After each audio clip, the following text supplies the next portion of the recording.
যারা ধুলিয়া লালমোহন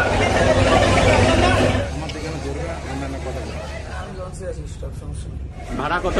ভাড়া ডেক ভাড়া 400 টাকা। ট্রেকিংয়ে কয়জন থাকেন আপনারা? আমরা 4 জন আছি। প্রবাস থেকে যারা এই ভিডিওটি দেখছেন প্রত্যেককেই জানাচ্ছি আন্তরিক ভালোবাসা এবং শুভেচ্ছা।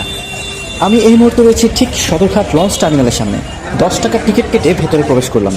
সদরঘাট বলতেই চোখের সামনে ভেসে ওঠে শত শত লঞ্চ ঘাটে বাঁধা, হাজার হাজার যাত্রীর লঞ্চের ওঠানামা করতে দেখা, টিকিট কেটে নির্দিষ্ট গন্তব্যে যাওয়ার জন্য লঞ্চটি খুঁজে বের করা, আর বিভিন্ন লঞ্চ থেকে ভেসে আসবে ডাক। যারা ধুলিয়া লালমোহন দেউলা দেবীচর নাজিরপুর যাবেন, আমাদের গলোরিয়া শ্রীনগর আজকের এই বিলাসবহুল লালমোহনে দেখার মতো সার্ভিস ধুলিয়া লালমোহন লালমোহনের শ্রীনগর। এই সদরঘাটে কত রকমের গল্প তৈরি হয় প্রতিদিন তার হিসাবও কেউ রাখে না। এখানে বিভিন্ন পেশার বিভিন্ন ধরনের মানুষ যাতায়াত করে, কেউ কর্মস্থলে আসছেন, আবার কেউ বাড়ি ফিরে যাচ্ছেন। জীবিকার তাগিদে কত রকমের জিনিস যে এখানে বিক্রি হয় তা আপনি না দেখলে বুঝতেও পারবেন না। ঘাটে আসলেই এমন সব বিশাল বিশাল লঞ্চকে দাঁড়িয়ে থাকতে দেখবেন। বিভিন্ন সময় দেশের বিভিন্ন প্রান্তে ঘটে যাওয়া নৌ দুর্ঘটনার জন্য অনেকে নৌযানে চলাচল করতে ভয় পান, কিন্তু যারা নিয়মিত নৌপথে যাতায়াত করেন তারাই কেবল বলতে পারবেন নৌপথে যাতায়াতের আসল মজা কত। সদরঘাটের আসল রূপ দেখতে পাওয়া যায় যখন কোনো নতুন লঞ্চ ঘাটে ফেরে, কিংবা নতুন কোনো লঞ্চ ঘাট থেকে ছেড়ে যায়। সবার মধ্যেই এক ধরনের উত্তেজনা কাজ করে ওই সময়টায়।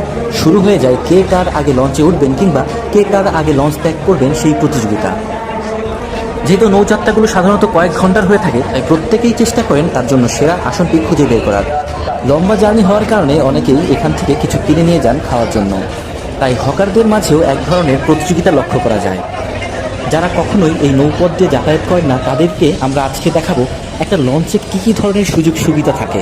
আমরা এখানকার একজনের কাছে জানতে চেয়েছিলাম পদ্মা সেতু হওয়ার ফলে এখানকার কি পরিবর্তন এসেছে। লোকজন কমে গেছে। পদ্মা সেতু হওয়ার আগে যে লঞ্চগুলো ছিল সেগুলো কি সব আছে না অন্য কোনো রুটে চলে গিয়েছে? না, রুট চেঞ্জ করছে, না সব আছে, কিন্তু যাত্রী কম। এদিকে বরিশাল এদিকে সুন্দরবন, এদিকে বরিশাল সুন্দরবন। দর্শক, আমরা এখন যে লঞ্চটার মধ্যে আছি তার নাম সুন্দরবন। এটি মূলত বরিশালের যাত্রী বহন করে। অনেকেই কাঁথা বালিশ নিয়ে যার যার জায়গায় বসে পড়েছেন।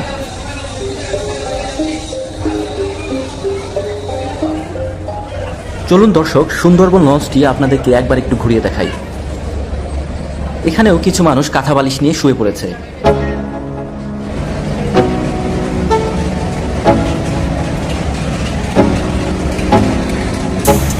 এটা কয়টার গাড়ি?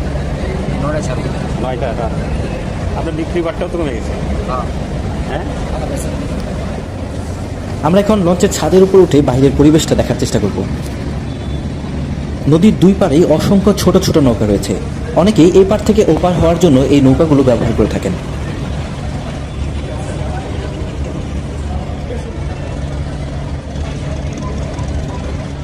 লঞ্চগুলোতে নামাজের জন্য নির্দিষ্ট জায়গাও রয়েছে।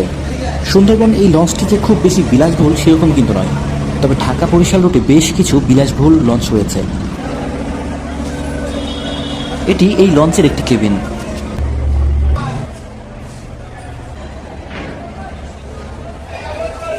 দর্শক, সদরঘাট একটি বিশৃঙ্খল জায়গা, ভিক্ষুক, বিক্রেতা, কুলি এবং কোলাহলের জায়গা। গত কয়েক বছর ধরে বন্দরটি ঢাকার একটি প্রধান পয়েন্ট হিসেবে ভূমিকা পালন করছে।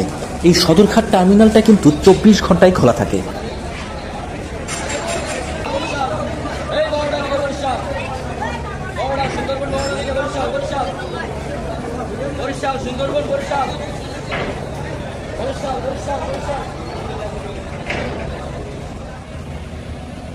লঞ্চ ও ফেরি টার্মিনালে এলে এখানে আরও বিশৃঙ্খল পরিবেশের সৃষ্টি হয়।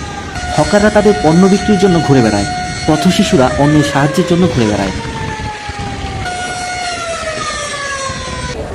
চলুন দর্শক, আপনাদেরকে আরও একটি লঞ্চ ঘুরিয়ে দেখাই। এই সদরঘাটে স্টিমারের জন্য একটি ব্যস্ত টার্মিনাল রয়েছে, যা খুলনার মতো জেলা এবং আঞ্চলিক শহরে যাত্রী বহন করে।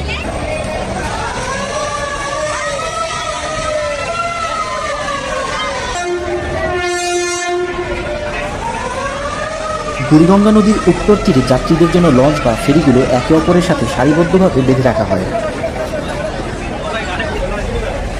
আমরা আরও একটি লঞ্চে উঠে পড়লাম। এর নাম MV-214। এটি 916 জন যাত্রী ধারণ ক্ষমতা সম্পন্ন একটি লঞ্চ। লঞ্চটিতে প্রত্যেককেই যার যার জায়গা দখল করে লঞ্চ ছাড়ার অপেক্ষায় রয়েছে। থেকে নতুন লঞ্চ যাবে কোথায়? সর্বসুন্দর এটা রুট কি, কোথা থেকে কোন নদীতে যাবে? কোন নদী দিয়ে যাবে এটা? ভাড়া কত? ভাড়া ডেক ভাড়া 400 টাকা। এই যে পদ্মা ব্রিজ হওয়াতে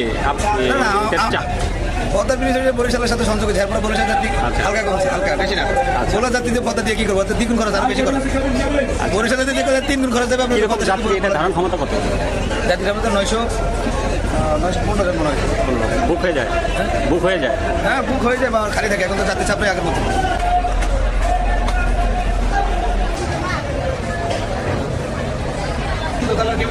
কেবিন ভাড়া কত?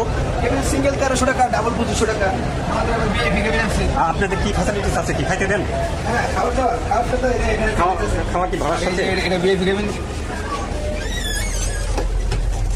পার্সোনাল করতে এটা personal AC. High commode, balcony, bathroom সবগুলো সব কিছু এসি ভাড়া একদম। হ্যাঁ, এটা সবগুলো।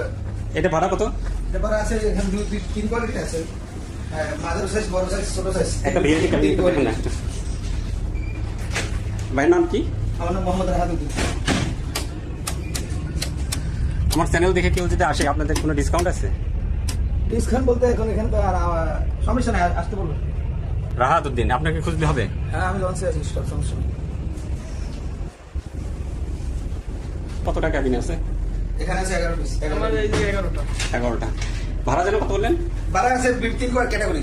এখানে 4000, 5000, 6000। সবচেয়ে হাইস্ট কি দেখতে? হ্যাঁ, তার মিডলটা? মিডলটা একটু এটা ভাড়া কত? এটা ভাড়া 6000। 6000 ভিআইপি। আচ্ছা, কোনো ডিসকাউন্ট আছে? ডিসকাউন্ট তো এখন তো যাতে চাইতে বেশি, ডিসকাউন্ট দেওয়া। আচ্ছা, আর মিডলটা? মিডলটা মনে করেন 5000। একটু দেখেন না। এটা কয়টার সময় ছাড়ে? এখানে 7:45।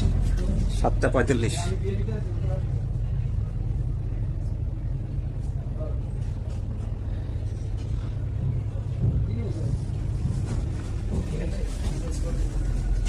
এখান থেকে ছাড়লে গন্তব্য পৌঁছাতে কতক্ষণ লাগে? ওরা 4টা বাজে পৌঁছে যায়। 4টা রাত? হ্যাঁ, রাত 4টা। হ্যালো, কয় ঘন্টা লাগে? আমি বিয়ে বিদাসি কেন? 8-10।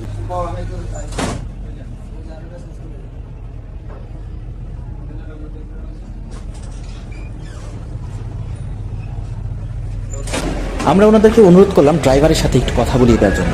আমরা এখন সেদিকে যাচ্ছি।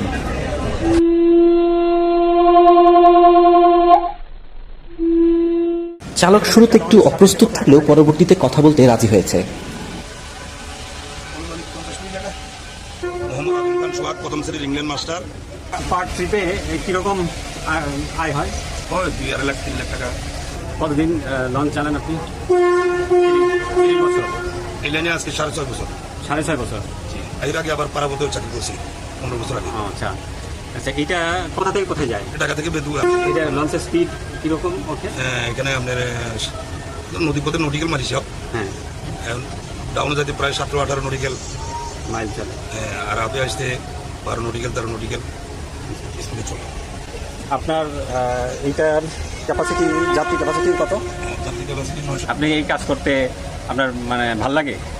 যেটা শিখি ফেলেছি, মানে সারাক্ষণ নদীর মধ্যে থাকতে? সারাক্ষণ জীবন মানে তো যুদ্ধ। ড্রাইভিংয়ে কয়জন থাকেন আপনারা? আমরা 4 জন আছি। 4 জন। 2 জন মাস্টার, 2 জন সুকানি।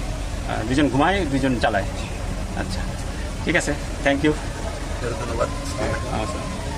দর্শক, আপনারা যারা নৌপথে নিয়মিত ভ্রমণ করেন, আপনাদের অভিজ্ঞতাগুলো কিন্তু আমাদের দর্শকদের সাথে কমেন্টস করে শেয়ার করতে পারেন।